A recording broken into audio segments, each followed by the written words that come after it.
La foi du malade. Le malade qui reçoit la prière de guérison, est-il nécessaire qu'il ait la foi? S'il est découragé, désespéré, s'il ne croit plus ou pas et qu'il accepte la prière. Elisabeth qui a écrit cette question. Excellente question et j'aimerais y répondre d'une façon radicale. Si la personne, elle est morte, comment est-ce qu'elle peut ressusciter? Alors que Jésus nous promet que nous ressusciterons les morts. Et dans la liste qui est là, avant, ben, c'est la guérison.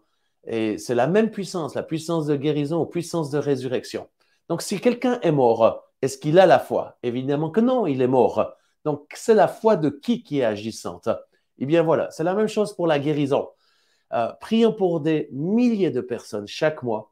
Jamais je mets le poids et l'exigence sur le malade. Combien même, c'est important que le malade puisse avoir la foi. Et d'ailleurs, Jésus nous a laissé plusieurs exemples en disant au malade, ta foi t'a sauvé.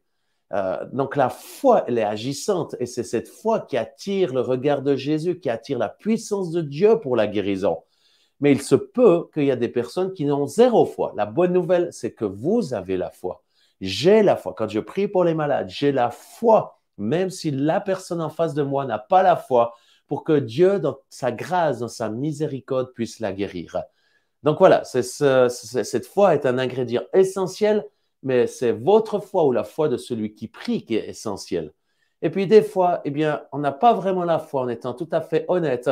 Eh bien, c'est là qu'il y a ce don de Dieu qui nous donne une don de foi qui nous permet de voir des choses surnaturelles, extraordinaires, et d'avoir la foi de Dieu, pas juste la foi en Dieu, c'est quelque chose d'extraordinaire.